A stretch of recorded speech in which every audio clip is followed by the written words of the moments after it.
Okay, so our next presentation is a joint one between Josep and Jordi, and it's on individual differential privacy.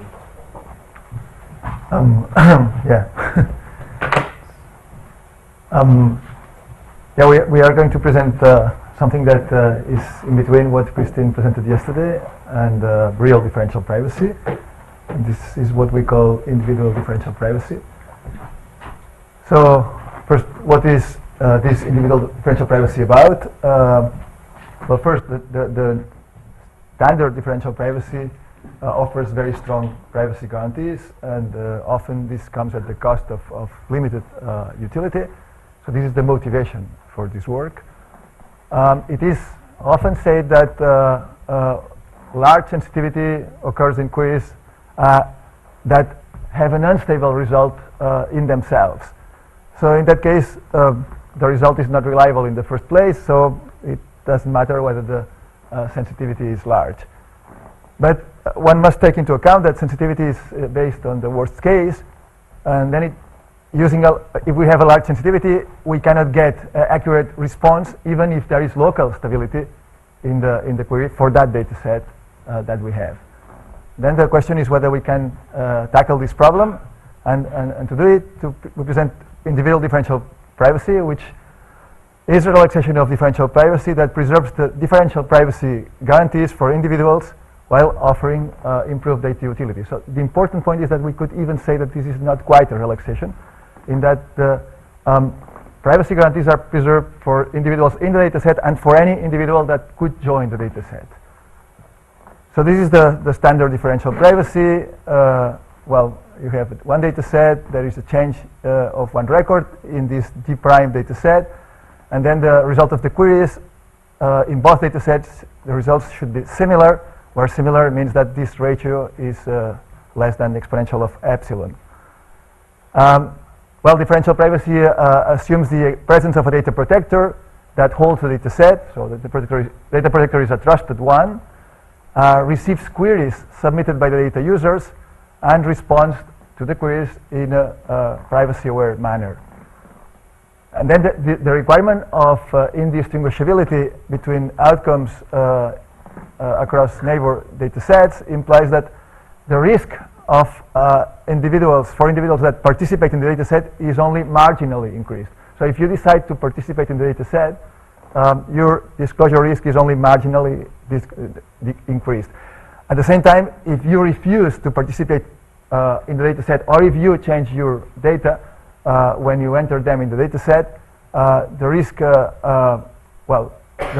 is only marginally decreased. So it doesn't matter very much whether you participate or not, which is the good thing about differential privacy. Therefore, individuals should not be reluctant to participate in a data set. That's the point. Well, the normal mechanism that is used to attain differential privacy is based on Laplace risk, and the noise, the Laplace noise, the amount of noise that is added to the original data is adjusted to the greatest variation of the query function between neighbor data sets. This is called the sensitivity, and then what is done is to add independent Laplace noise to each component that depends on the sensitivity of the query and on the parameter, on the epsilon parameter. There is another type of sensitivity instead of global sensitivity that's called smooth sensitivity. Some functions have large global sensitivity, but their local sensitivity may be small. So local sensitivity is the third. So we have global, smooth, and local. Let's first define local and then go to smooth. Local sensitivity is the largest change that can happen in the query function between data sets that differ, well, between the current data set and the data set that differs from it in one record. So we fix a data set here when discussing local sensitivity. It depends on the function, it depends on the current data set. Well, it turns out that unfortunately calibration to smooth this is wrong. To local sensitivity does not satisfy epsilon differential privacy. We have here an example. There's this query, which is the median of the data set. In this case, the median is 0. If we change one record in this data set, the median is still 0. This is D prime, for example. So we have local sensitivity for this data set 0, whereas if we change another record from d prime to d second, here there is a change in the value of the median. So in this case, the local sensitivity for this d prime data set is already 1. If we calibrate to the local sensitivity, it turns out that the probability that the median is 0 for this data set is 1, whereas the probability that the median is 1 here in this d prime data set is not 0. So changing one record has an influence on the result of the median. Therefore, this does not satisfy differential privacy, or put in other words, it would only satisfy differential privacy for epsilon infinity. Okay, so we need another thing different from local sensitivity if we want an alternative to global sensitivity. This alternative to global sensitivity is called smooth sensitivity, that decreases the impact of the local sensitivity as the data sets become more and more distant from the current data set that we have. So here you have that smooth sensitivity is computed from local sensitivities of data sets at different distances from the current data set. And then we can calibrate to this smooth sensitivity. Well, there is some technicalities here and by using Laplace distributions, for example, but with different parameters. Okay. Now, if we go to the connection between differential privacy and accuracy, which is often controversial, what can we say? Differential privacy is a very appealing privacy definition because, well, imagine that you have a privacy definition that does not guarantee that participating in a data set does not increase your risk. You wouldn't like that definition. Differential privacy guarantees that even if you participate or you refuse to participate, your risk doesn't change much. So that's attractive. But it is sometimes claimed that differential privacy introduces too much distortion. And then sometimes the question is raised that should we be concerned about the accuracy of a differentially private outcome if the outcome of the data analysis task under consideration is already highly dependent on a single record. For example, the maximum or the minimum. So the maximum or the minimum are unstable, so should we really be concerned that the differentially private answer to a maximum or minimum is not accurate? Well, maybe not, but it would be good if it was accurate. Now, if the global sensitivity is large, like in the case of maximum or minimum or even median, can we manage to get an accurate answer for locally stable queries? And the answer is that maybe.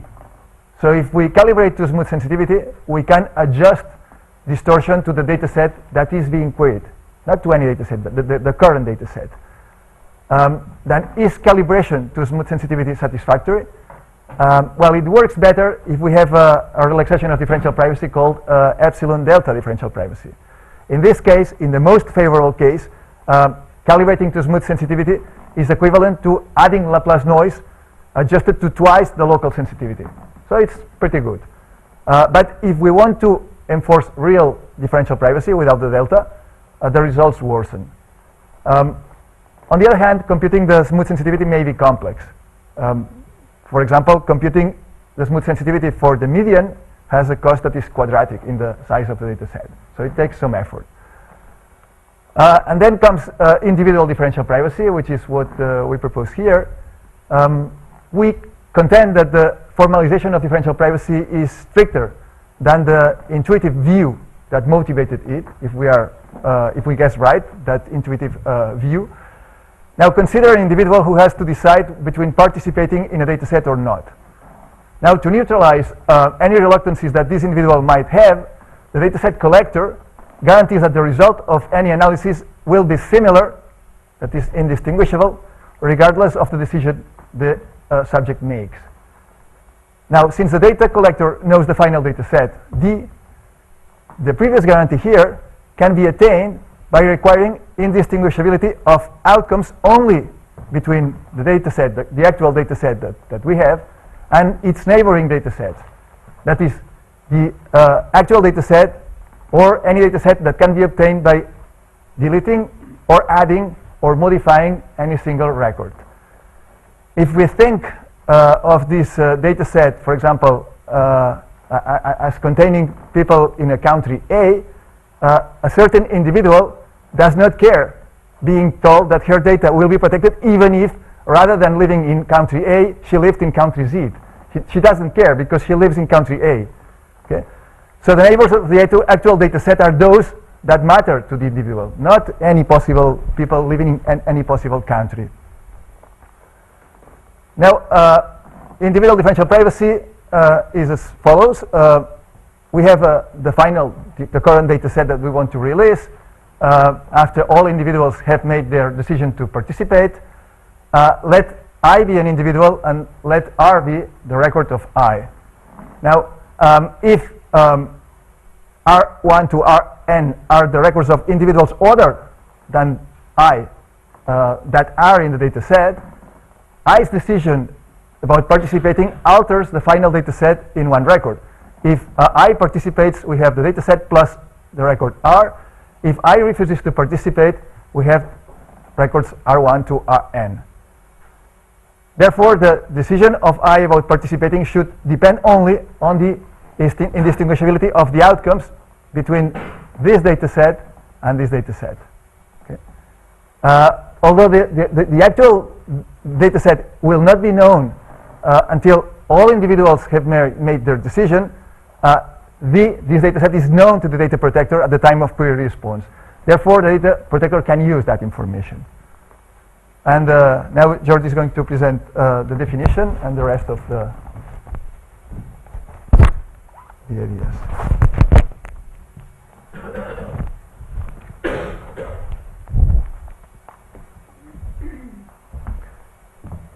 Okay, so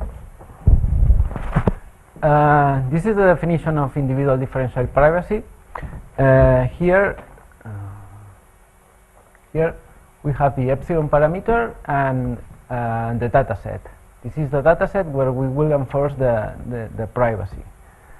Essentially, it's the same definition as, I would say, plain differential privacy, but with the difference that rather than letting D and D prime be arbitrary data sets, or that differ in one record, here we require D prime to be a data set that differs in one record from D. So that this will be the usual condition in differential privacy. But here D is a fixed data set, is this one, the data set that the data protector has, and this is a data set that differs from that in one record.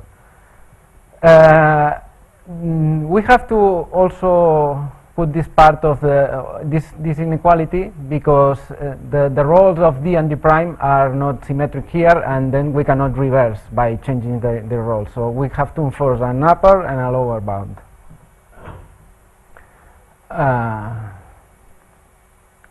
Okay, so an example to illustrate the difference between individual differential privacy and differential privacy. So let's say that we have a data set that whose records are either 0 or 1, and we want to query for the median. If this data set has, for instance, 9 zeros and 90 ones, then the median will be 1. But not only will be 1 in this data set, it will be also 1 in any neighboring data set. That means that the presence or absence of an individual does not affect the result of this query, and that means that from this result we cannot deduce anything about any individual. What's the effect of this? The effect is that individual differential privacy will not require any perturbation for the median in this particular data set. Let's consider another data set. Let's say that now we have a data set with 49 zeros and 50 ones. In that case, changing a record can change the median from 1 to 0. In this case, the contribution of an individual has a real effect on the query, on the result. And in this case, we have to mask the query result, because otherwise we could learn information about that individual. So in this case, we will be similar as differential privacy, whereas in the previous case, we didn't need any masking. In differential privacy, the sensitivity is the worst case. We consider all possible data sets, and in that case, we can always consider a pair of data sets that whose sensitivity is 1, and therefore we always have to add noise to the median result, even if the actual data set is far away from this extreme case.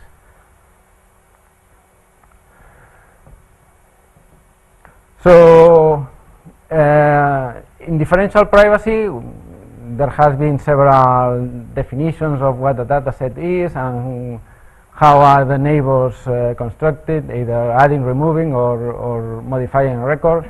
The same applies to individual differential privacy, and the kind of protection, the intuitive protection, is the same independently of the notion that we consider. So, strictly speaking, individual differential privacy is a relaxation of differential privacy, because rather than requiring indistinguishability between all pairs of neighboring datasets, we only require it for a subset of this. So because of this, we can say that any mechanism that satisfies differential privacy also satisfies individual differential privacy for any dataset. But taking mechanisms that come from differential privacy will not take advantage of our definition, so we will lose the accuracy gains that we can get from individual differential privacy. The fact that individual differential privacy is a relaxation, we can think it in another way. We can think as because individual differential privacy provides the same privacy guarantees to individuals. So if we think of differential privacy as protecting individuals, we can think of individual differential privacy as a more precise formulation of the privacy guarantees that are given to individuals. Okay, but now what's the difference between differential privacy and individual differential privacy? If we relax the guarantees, there has to be some effect. The effect is in the protection for groups. So even if differential privacy is formulated as to protect individuals, the fact that we can concatenate the protection for different data sets, let's say that we have D1 and D3 that differ in 2 records. We can consider a data set in the middle, D2, that differs in 1 record from D1 and in 1 record from D2. Then we will have these 2 conditions, and by concatenating them, we will have the protection between D1 and D3 is 2 times epsilon. So it's a lower protection, but we still have some protection for groups of individuals. In the case of a group of n individuals, the level of epsilon will be multiplied by n. In individual differential privacy, we lose we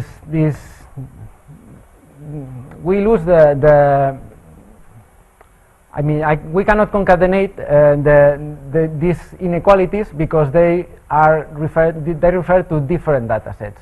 So here we will have this condition for the dataset 1 and this condition for the dataset 2. But this and this are different because this is a mechanism that is adjusted to D1 and this is a mechanism that is adjusted to D2. So we cannot concatenate them. And we lose the privacy guarantees for groups. We can now discuss if these privacy guarantees for groups were intended by differential privacy or if they were a consequence of the formulation. But in any case, if we drop these guarantees, we can get much improved utility. So, but individual differential privacy can be extended so that we don't lose the protection for groups. and we still preserve or take advantage of the knowledge that the data protector has about the data set. So this will be the definition of group differential privacy, that essentially it's the same as individual differential privacy, but requires this level of protection for one individual, epsilon 2 for 2 individuals, and epsilon n for n individuals.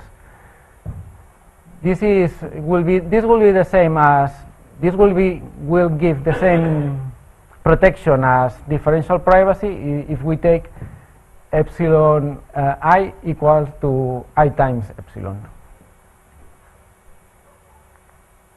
Okay, the composability properties, sequential composition and parallel composition, still are valid in individual differential privacy. And now we come to the mechanism to attain this individual differential privacy.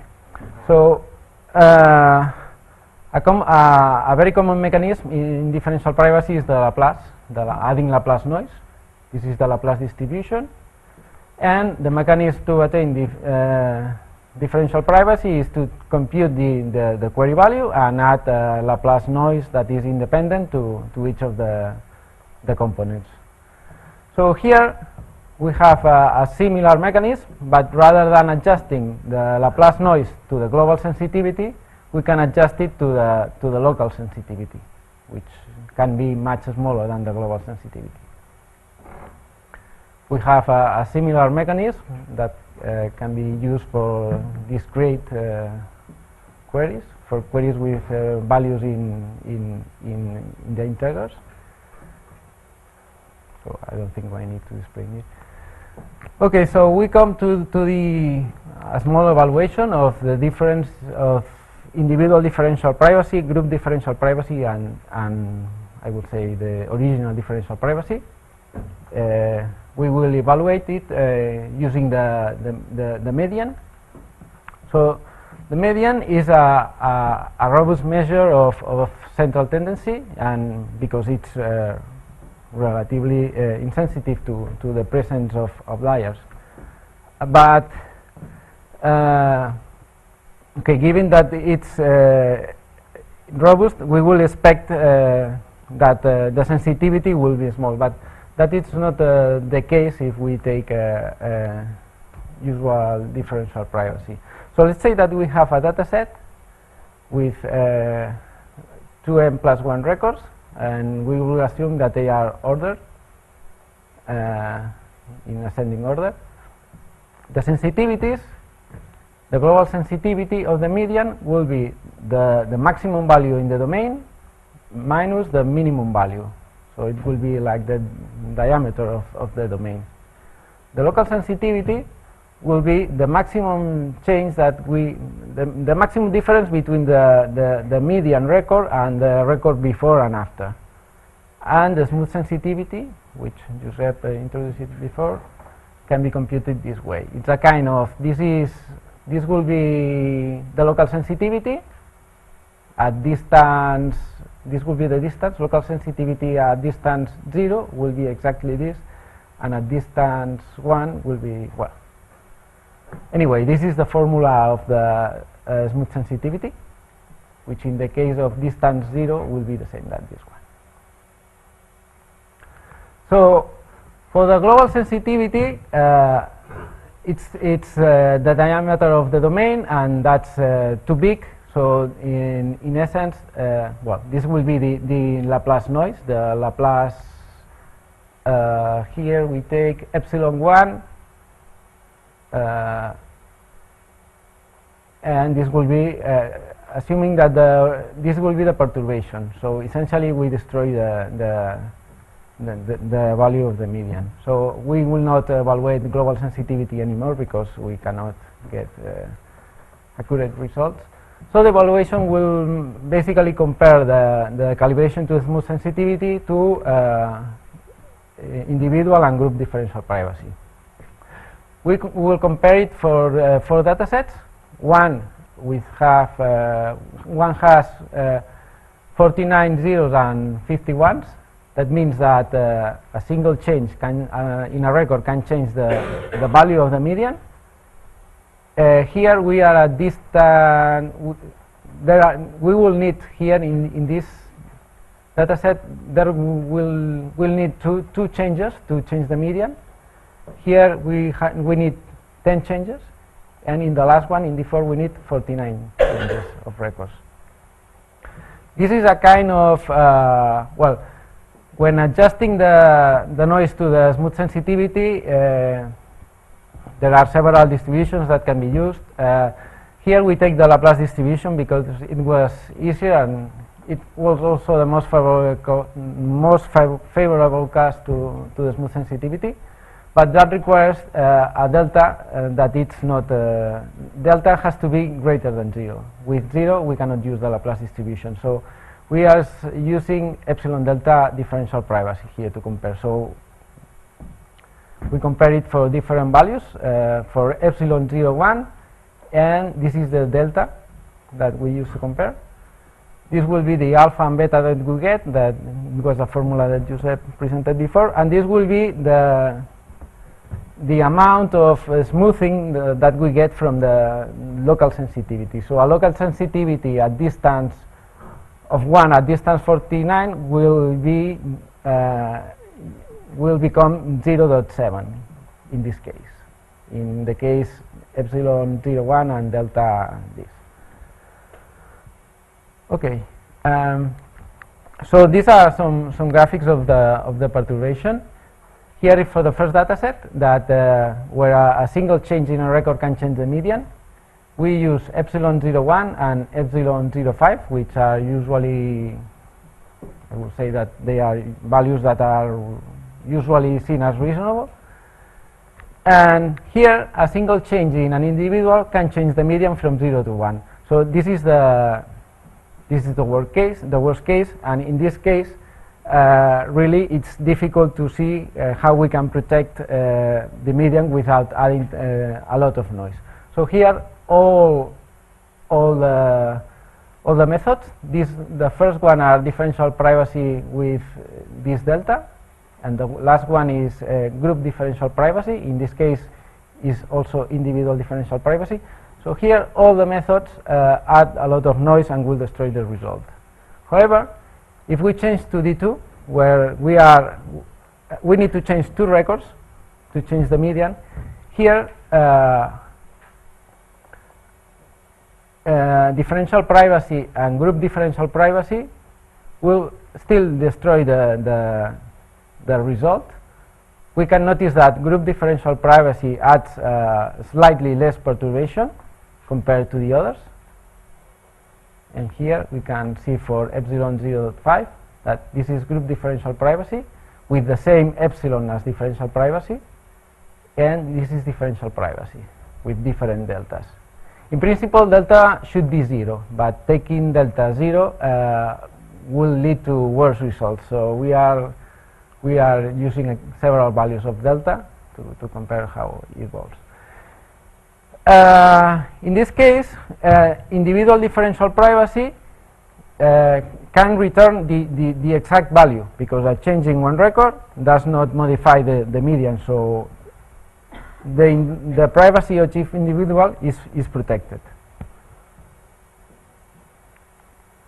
As we move to more distance data sets, well, I mean, to the need to change more records to modify the value of the median, the distributions start to be more concentrated around the 0, so the distortion is smaller. Here is for epsilon 0.1 and for epsilon 0.5. We can see that group differential privacy still offers the same protection as differential privacy, but the noise is much smaller. Same as before, with individual differential privacy, we don't need to add any noise. And this is the final example. This is for a data set that has all zeros. There are no zeros, all of the records are 1. So here we will need to change 49 records to change the median. And in this case, we see that here for epsilon 0.5, we are starting to get more accurate results, but still we always have group differential privacy over differential privacy. And same as before, individual differential privacy will not need any masking, so we'll return the actual value. The conclusions is that individual differential privacy offers the same privacy guarantees that differential privacy does to individuals, but allows the data protector to take advantage of the knowledge of the dataset. So he doesn't need to protect any dataset, but only the actual dataset.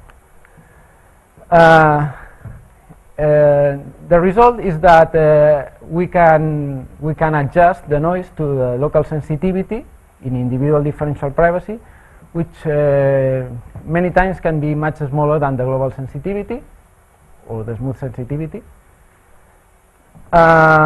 Individual differential privacy does not give formal privacy guarantees to groups of individuals. Any protection for groups that is obtained in individual differential privacy comes from the protection that each individual gets. But if we want to recover protection for groups of individuals, we can extend this definition, individual differential privacy, to the definition that we propose, group differential privacy, but still allowing the data protector to use the knowledge that he has about the actual data set. So this concludes the presentation.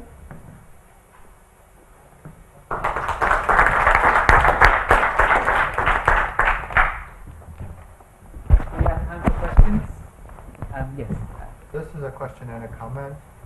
So it's a little bit confusing for me when you're saying differential privacy requires this much noise or at this much noise, because differential privacy is not an algorithm, right? You're talking about this specific algorithm. Yeah. And so there's a distinction, especially since this is probably not the best differentially private algorithm for the median.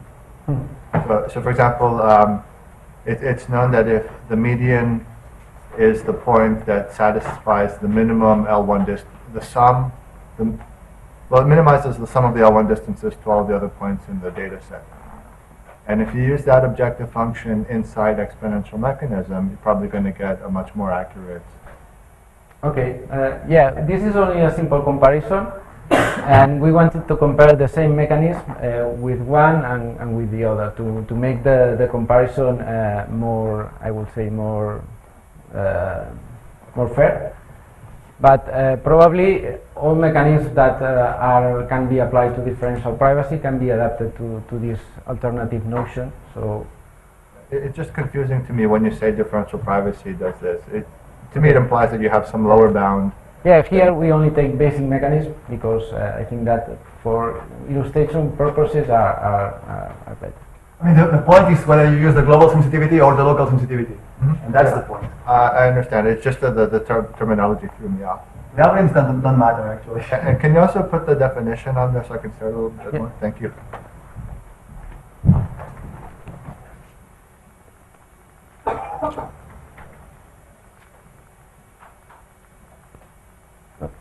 This one? Next one, yeah. This one? Yes, thank you.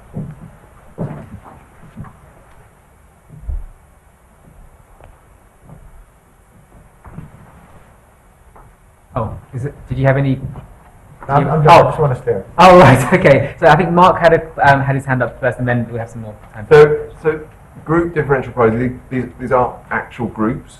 They're arbitrary sets. Is that correct? Is my understanding of this correct? These are arbitrary sets of additional individuals. They're not actual groups. They're not identifiable groups of people. It means cardinalities, actually. Yeah. So changing one group, 2 records, 3 records, 4 records. Yeah. So sets might be better than groups because groups have some implication, and this language will get out, and people will think that we're doing group disclosure control. It's changing groups of records, but what matters is the number of records in the group. Yeah. Okay. I would just avoid the word group. Just the general comment. So my follow-up question, given that that's the case, is though that is it not the case that individual differential privacy is just a special case of group differential privacy? Yeah. Okay. Fine. So the case of group of size 1. Yeah. Exactly right. Okay. That's fine. I was going off at a tangent, but Yeah, that's good. Terminology again for me. When you use the term protector, my GDPR hat on, I'm looking at controllers and processors and the new responsibility that controllers have. And I just think that language might well be a problem. Well, it's the one performing the protection. So whoever it is, maybe the controller, it may be the the collector or whoever is preparing the data for release. But the new responsibilities for the controller with GDPR means that it's not quite as straightforward as it was before, and where the controller now has responsibilities to be informed about what the processor does. And so when you say protector, it actually covers both roles. So I think that it would be good to use another word. Maybe the term, but whoever prepares the data for release, that's what we mean by protector, whoever it is. Maybe the processor, maybe the controller, whoever does the job. I do get what you're saying. I think it will be confusing. Sorry? I do get what you're saying, but I just think it's confusing Okay, given no, the no, no, changes I agree. in the legal requirements around those two roles now. Okay. Would the local sensitivity be public, and would that leak information that wouldn't be leaked under a differentially private system? Can you repeat, please? Whether the local sensitivity is public, you mean? Yeah, would that have to be published, or would that end up being public, and could that leak information itself? Well, the one protecting the data, the one knows the local sensitivity. The kind of protection that we propose here is that the response that you get will be indistinguishable between a dataset that contains your data and not. Beyond that, you don't need to publish anything. This is the guarantee. And whether you want to give more information, that's a matter to be evaluated. No, but if your principle is that you publish the perturbation mechanism so that people can take it into account, then you have to publish what he's asking about.